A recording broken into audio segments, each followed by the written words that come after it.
President Biden's approval numbers just hit an all-time low on the Real Clear Politics average.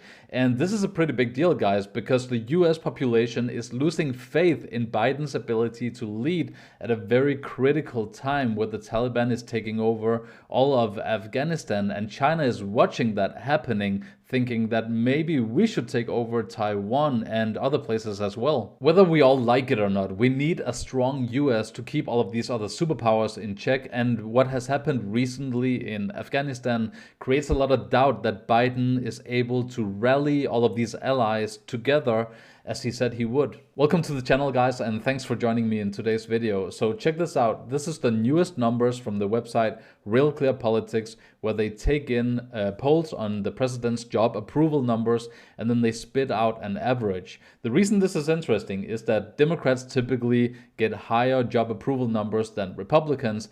So it's very surprising to see now the newest average to see the approval dip under the disapproval. This obviously began happening around the date that Biden gave the orders for the US forces to very quickly withdraw from the whole Afghanistan territory, and it kept going down until just a couple of days ago, where you actually see the disapproval numbers are now higher than the approval numbers. And I can tell that the approval numbers just jumped back over, but as you can tell, it's a downward trend. Now, this is a Rasmussen poll, okay? So it's an individual poll, but it does a really good job at interviewing both Democrats, Republicans, and independents. So you get a pretty good picture of all of the people. Typically, I go with the average because then you get a good average of what's going on. But Rasmussen has been very accurate in the last two presidential elections in the US. They've gotten it very close to spot on. And they've been almost the only poll out of most of the official ones to actually get it that spot on.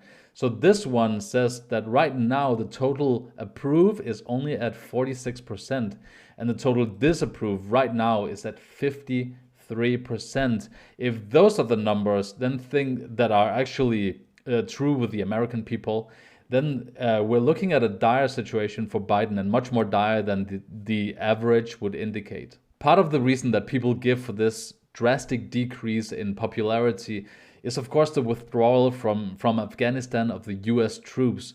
More specifically, it's the way that it was done. They disagree with the way it was done, but they agree with that the US forces should no longer be in Afghanistan at all, right? On top of that, they also give the reason that Joe Biden looks to lack the leadership ability to handle this whole situation. And this issue of leadership is something that's going to play a pivotal role in all of this mess that's unfolding in Afghanistan right now. Actually, I posted this the other day to Twitter because I found out that right now, officially, the Taliban has taken more questions from the press than Joe Biden as a president of the United States during this crisis. Over the duration of the last, I think it's 10 or 14 days, the Taliban has been taking more questions than Joe Biden from the free press of the world. That just doesn't look good, right? That the Taliban is taking in more questions. It's just not a good look. And of course, it doesn't mean that the Taliban is going to become anything else than the terror organization that it is right now, right? But it does mean that the Taliban is trying to create a new government. And this is where it's going to be very important that we have strong leadership, especially from the US, on this whole issue. Leadership is going to be very important because we're already seeing gunfights break out between the Taliban and other armed forces in that area of Kabul, that the US is saying through the leadership of Biden, is saying that we've got it under control. Biden is saying that the Taliban has agreed to lead through all of the checkpoints, to lead the US and the European citizens. But that's not what we're seeing in other reports. Like, that doesn't fit with what's coming out in the news.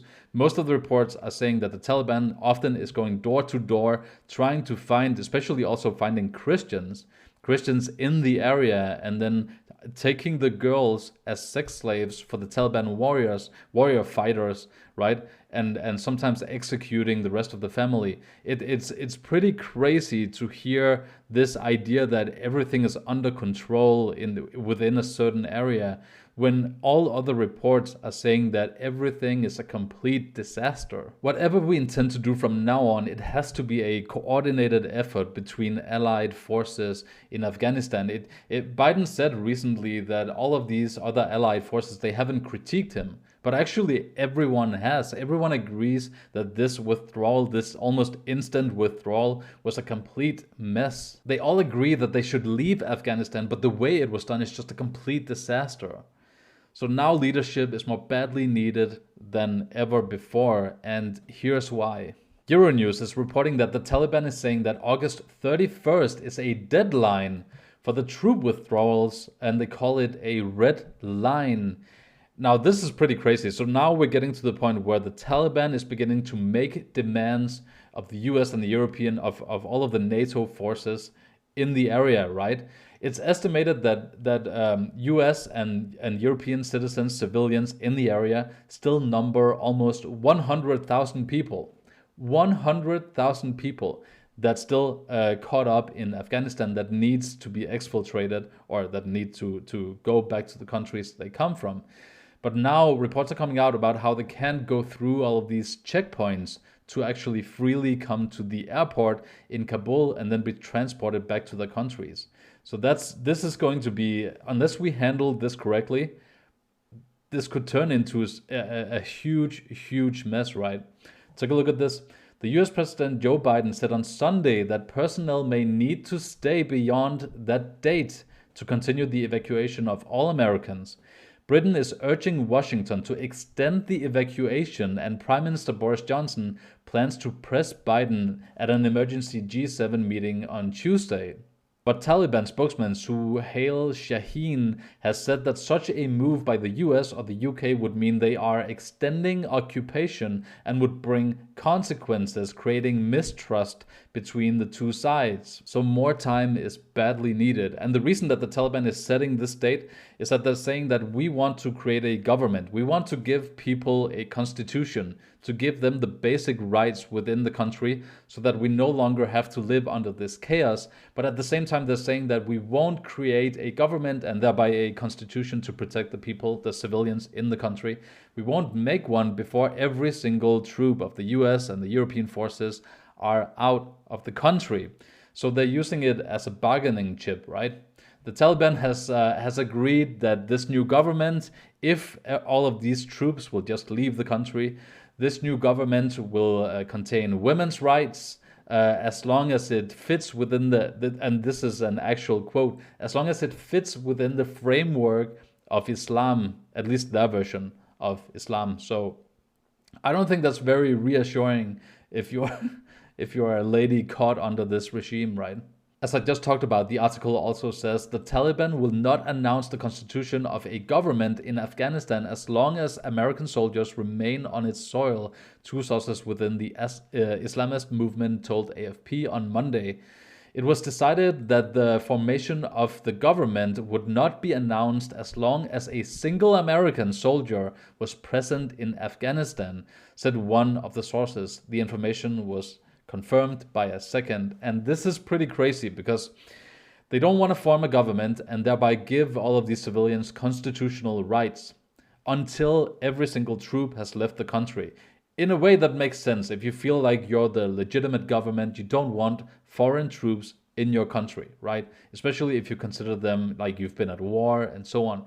If from their point of view, it makes sense. But obviously, once all of the troops leave Afghanistan, there's no way for outside forces to ensure that the constitution contains anything that they promised, and especially not women's rights. I think that's a long shot. I'm not much for saying this, but the US is a superpower and we do need Biden to lead. No matter how you feel about him, we need him to step up and make good decisions. I don't know how likely it is, but we need it, and it's very important for all of those civilians caught, both of the civilians of Afghanistan, but also those foreign nationals in Afghanistan right now. If he keeps showing weakness, the Taliban will get bolder and bolder and do whatever they want inside of the country. And I haven't even begun talking about China trying to take over Taiwan. China is already telling Taiwan, look, with a little pressure, the Taliban was able to push out, this is propaganda from the Chinese point of view, with a little pressure, the Taliban was able to push the mighty US out of the country and gain a victory. Even though it took them 20 years, they still consider that a victory. So you can see China telling Taiwan, look, what's to stop the US from doing the exact same thing if we put a little pressure on the US? If the Taliban can do this, just imagine what the Chinese government can pressure the US government with, right? As I said, I don't like it, but the US is a superpower, and in the coming weeks and in the coming months, it will be hugely important how Biden behaves. And it just kind of sucks that we put like an 80-year-old person in charge who's clearly losing his mental abilities. But there you have it. So comment down below to let me know what you think, and subscribe to the channel if you haven't done so already. Thank you so much for watching until the end, guys, and have a great day.